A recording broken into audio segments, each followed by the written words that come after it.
Hello everyone. तो चलो अब हम अपना एक अलग टॉपिक टैक्सेस के बारे में डिस्कस करेंगे कि जो हमारा इंडियन मिडिल मिडिल क्लास है वो कैसे सफर कर रहा है फिलहाल, और जो फिर टैक्सेस की वजह से क्या हो रहा है बेसिकली। तो चलो वीडियो को स्टार्ट करते हैं। इसके अंदर जैसे मैंने एक मीम में देखा था, उसके अंदर जैसे एक इनकम टैक्स डिपार्टमेंट वाले ये सैलरी ऐसा ही ये फनी भी हो सकता है और पेनफुल भी हो सकता है ये देखने के लिए कि कैसे गवर्नमेंट हमारा जो टैक्स है, इनकम टैक्स के ऊपर डिपार्टमेंट है, वो कैसे सैलरीड एम्प्लॉय को ज्यादा वो कर रहा है, परेशान कर रहा है, या फिर उसी के ऊपर ओवरबर्डन की तरह फील कर रहा है। तो अब जैसे आपने रिसेंटली अभी सब लोगों ने आईटीआर फाइल किया होगा, जो डायरेक्ट टैक्सेस पे कर रहे हैं, वो ई फिलिंग के पोर्टल के ऊपर जाकर, तो उनसे आपको क्या जान क्वेश्चन आपके दिमाग में आ रहे होंगे कि एक तो कि हम क्यों टैक्सेस पे कर रहे हैं, इतने सारे टैक्सेस। क्या टैक्स पेमेंट हमारे लिए पनिशमेंट है या नहीं है, जो टैक्स पेयर है फिलहाल, क्योंकि वो ओवरबर्डन फील करता है, राइट। और इसके अलावा गवर्नमेंट मेक्स अस, जो गवर्नमेंट ने हमको स्लेव वगैरह की तरह एक्ट करा रहे हैं कि इतना आपको टैक्स देना ही देना है, ये करना है वो करना है। तो ये सब एक फॉर्मेट आपको देखने को मिल रहा होगा आजकल। तो अगर आपको मेरी वीडियो ऐसे ही अच्छी लगती जा रही है तो आप मेरे चैनल को सब्सक्राइब कर सकते हैं, शेयर कर सकते हैं। एंड तक इस वीडियो को देखिए, जिसमें मैंने पूरे टैक्सेस के बारे में भी बताया है कि किस तरह के टैक्सेस होते हैं। तो हम वो भी करेंगे। जैसे टैक्स ना एक अभी करंट की आइडेंटिटी नहीं है, ये बहुत पुरानी आइडेंटिटी है। ये बहुत टाइम से आपको देखने को मिली है। मनुस्मृति एक हिंदू वो है, स्क्रिप्चर है। ऐसे ही कौटिल्य के अर्थशास्त्र है, इनके अंदर भी हमको टैक्सेस के बारे में देखने को मिला है कि टैक्सेस इम्पोज किए जाते थे राजा के द्वारा, ताकि उनको एक सर्विसेज प्रोवाइड करने के लिए। ऐसे ही गवर्नमेंट हमसे टैक्स लेती है और फिर वो सर्विसेज प्रोवाइड करती है। और टैक्सेस जरूरी नहीं है कि एक सोर्स ऑफ इनकम की तरह भी एक्ट करते हैं for running the nation, right. चाहे वो सोर्सेज ऑफ इनकम किसी भी चीज के फॉर्मेट के लिए हो सकता है, मोनार्की हो या फिर डिक्टेटरशिप हो या डेमोक्रेसी हो, इन सब में टैक्सेस लिए जाते हैं। इसमें अलग लेते जाते थे, इसमें अलग थे, इसमें अलग थे। तो लेकिन ये टैक्स हमारा सोर्सेज ऑफ इनकम की तरह एक्ट रहा है हिस्ट्री से ही हमारे पास। तो अब जो हमारे पास टैक्सेस है ना, वो इंडिया के अंदर दो तरह से डिवाइड किए गए हैं। एक है प्रोग्रेसिव टैक्स, एक है रिग्रेसिव टैक्स। प्रोग्रेसिव एक तरह से बेसिकली डायरेक्ट टैक्सेस है, जो लोगों के ऊपर इनकम के अकॉर्डिंगली उन प्रोग्रेसिव वे में बनाए जाते हैं। मतलब अगर ज्यादा इनकम होगी तो ज्यादा टैक्स देना पड़ेगा, अगर ज्यादा पैसा होगा तो ज्यादा टैक्स देना पड़ेगा। रिग्रेसिव, लेकिन रिग्रेसिव में ऐसा नहीं है। रिग्रेसिव में सबके लिए सेम अमाउंट में टैक्सेस स्लैब बना दी गई है, जैसे चाहे वो अमीर हो चाहे गरीब हो, वो रिग्रेसिव टैक्स का पार्ट कहलाते हैं। जैसे प्रोग्रेसिव टैक्स के कौन से होते हैं? सबसे इंपॉर्टेंट जो हमारा इनकम टैक्स हो गया, कॉर्पोरेट टैक्स हो गया, वेल्थ टैक्स हो गया, कैपिटल गेन टैक्स हो गया, ये सब मिलाकर पूरे इंडिया का 51.5% ऑफ जीडीपी हमारा टैक्स का प्रोवाइड करते हैं, ये सब मिलकर। इसी तरह रिग्रेसिव टैक्स के अंदर जीएसटी हो गया, जो पहले बहुत सारी अलग अलग तरीके के होते थे, उनको अब जीएसटी में सब मर्ज कर दिया गया है। फिर अभी भी कस्टम और एक्साइज को अभी भी रखा गया है। तो ये तीनों मिलाकर एक रिग्रेसिव टैक्स बनाते हैं, जो कि इंडिया का 48.5% कैपिटा इनकम कहलाता है। ठीक है। अब इसके अंदर क्या है कि इसके अब मैंने आपको बताया कि इसमें प्रोग्रेसिव वे में होता है, अगर आपकी ज्यादा होगी तो उसके अकॉर्डिंगली ये में कम होगी। तो इसमें कोई डिफरेंस नहीं है क्लासेस के बीच में। ये दो तरह के टैक्सेस हमारे यहाँ इंडिया के अंदर यूज किए जाते हैं। अब जो हम क्या करेंगे, कंपैरिजन करेंगे कि अलग अलग देशों के साथ इंडिया वालों के साथ डायरेक्ट टैक्सेस की कंपैरिजन कर रहे हैं। जैसे इंडिया का 25% है, यूएसए का 37 है, जापान का 47 है, आइवरी कोस्ट का 60% है। अब इतना ज्यादा डिफरेंस होने के बावजूद भी, अब जैसे यूएसए हो गया, जापान हो गया, आइवरी कोस्ट जो कि एक अफ्रीकन देश है, बहुत छोटा सा देश होने के बावजूद भी इतना ज्यादा टैक्स लगाने के लोग फिर भी उनके बहुत ही हैप्पीली होके अपना टैक्स पे करते हैं एज कम्पेयर टू इंडिया। इसके पीछे कोई रीजन रहा होगा, राइट। कोई ना कोई कि यूएसए वाले जो लोग, अगर चाहे इंडियन ही क्यों ना हो, अगर इंडियन को यूएसए बेनिफिट्स जाके मिलता है, मतलब वो इंडियन यूएसए सिटीजनशिप मिलती है, तो वो बहुत खुश होकर डायरेक्ट टैक्स पेमेंट करता है। लेकिन इंडिया के अंदर वो अपने टैक्सेस को पेमेंट करना ज्यादा अच्छा फील नहीं करता। इसके पीछे क्या रीजन हो सकते हैं? इसके पीछे मेन रीजन ये है, देखो, कि क्यों वहां पर है ना, आपको सोशल सिक्योरिटी बेनिफिट्स मिलते हैं कि आपकी अच्छी लाइफ होती है, आपको क्या बोलते हैं, जो वर्किंग वो है आवर्स है वो बहुत अच्छी तरह ट्रीट किया जाता है। आपकी हेल्थ के ऊपर एक हेल्थ फ्री बेनिफिट्स दिए जाते हैं, हेल्थ कवरेज जैसे। एजुकेशन वहाँ पे स्टूडेंट्स की लगभग फ्री की तरह ही है, वर्चुअली फ्री की तरह एक्ट करता है। रोड्स होते हैं, सेफ्टीज प्रोवाइड की जाती है, कोई भी एरर्स वगैरह के अंदर हैंडलिंग की जाती है। लेकिन इंडिया के अंदर ऐसा बहुत रेयर देखने को मिलता है। आपको पता ही है क्या सिस्टम है अभी फिलहाल जो चल रहा है।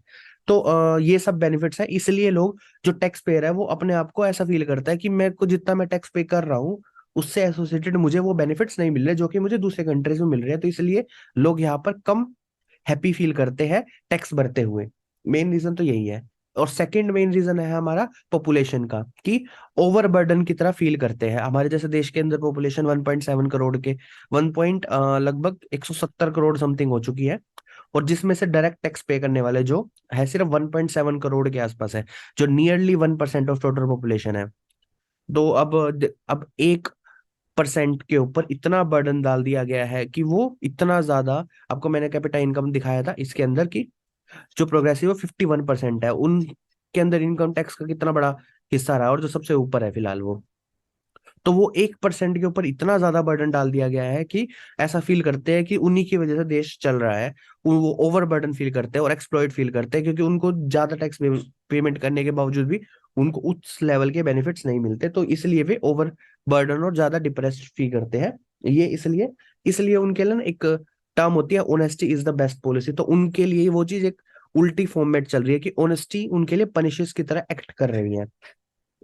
और इसके अलावा और क्या हो रहा है कि जो वर्क कर रहे हैं उसके अंदर कोई प्राइवेट एम्प्लॉयज है जैसे, वो पेंशन उनको नहीं मिलती है, एम्प्लॉयमेंट की गारंटी नहीं है, पोस्ट रिटायरमेंट के बेनिफिट नहीं है जो कि गवर्नमेंट एम्प्लॉयज वगैरह को मिलते हैं, तो उनकी वजह से वो डिप्रेशन की तरह एक्ट भी करते हैं, और ज्यादा ऐसा फील करते हैं कि उनको चैरिटी दी जा रही है लेकिन फोर्सेबल चैरिटी कर रहे हैं वे, जिसका कोई बेनिफिट नहीं मिल रहा उनको।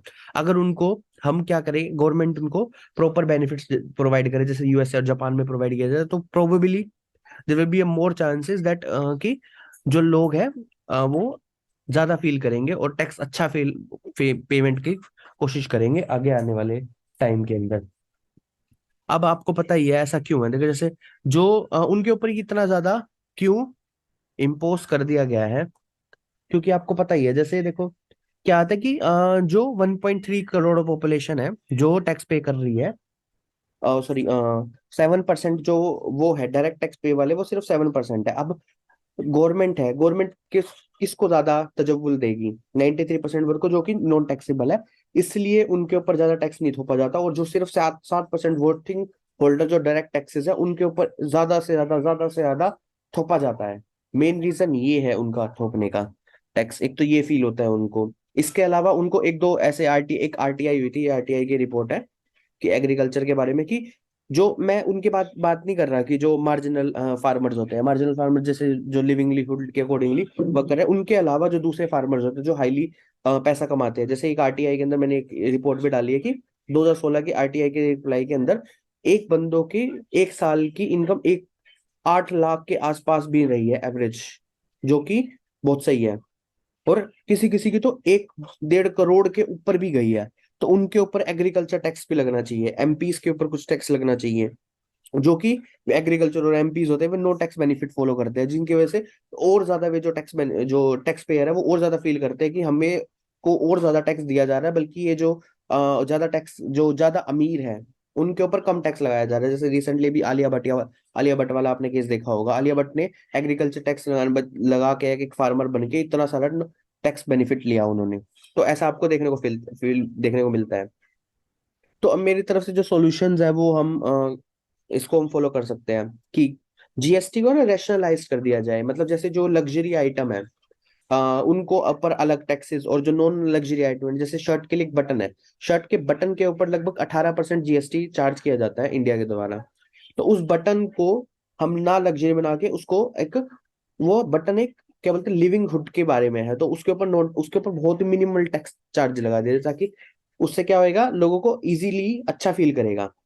ठीक है, पहला पॉइंट तो ये हो सकता है। दूसरा, जो टैक्स लीकेज होती है उसको है ना टेक्नोलॉजी के थ्रू यूज करके हम उसको ट्रैक करें, उससे क्या होगा कि हमारे पास पता लगा कितना टैक्स कहाँ पे हो रहा है, कि सब पूरी डिटेल में पता चल पाएगी।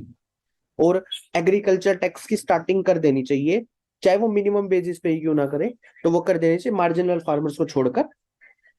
ठीक है, tax worth should be provided like a health, और जो भी टैक्स दे रहा है उसको है ना कुछ ऐसा फील कराओ कि वो बंदा अच्छा फील करे, जैसे हेल्थ, उनके लिए हेल्थ अच्छा कर दिया जाए, उनको प्रायोरिटी दे दी जाए, एजुकेशन में उनको प्रायोरिटी दे दी जाए। ऐसा इंडिया में आजकल देखना, प्राइवेट स्कूल के अंदर ऐसा कुछ बेनिफिट आपको देखने को नहीं मिलता। तो इस तरीके से कुछ ना कुछ बेनिफिट्स दे दिए जाए ताकि वो लोग अच्छा फील करें और ज्यादा प्रेरित हो टैक्स भरने के लिए।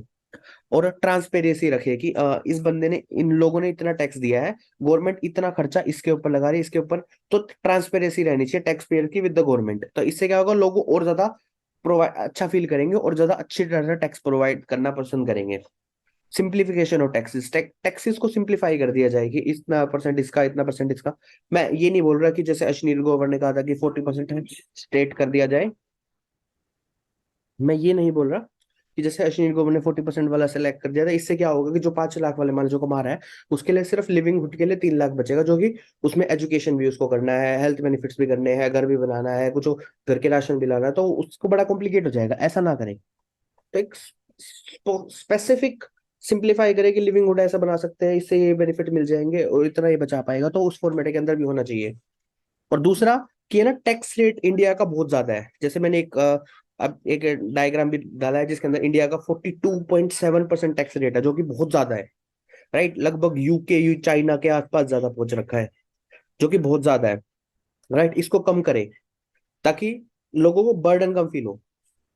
तो ये सब मेरे सॉल्यूशंस थे टैक्स से रिलेटेड। अगर आपको मेरी वीडियो अच्छी लग रही है तो आप मेरे चैनल को सब्सक्राइब कर सकते हैं, लाइक कर सकते हैं, शेयर कर सकते हैं अपने फ्रेंड के साथ। Bye bye, till the next video.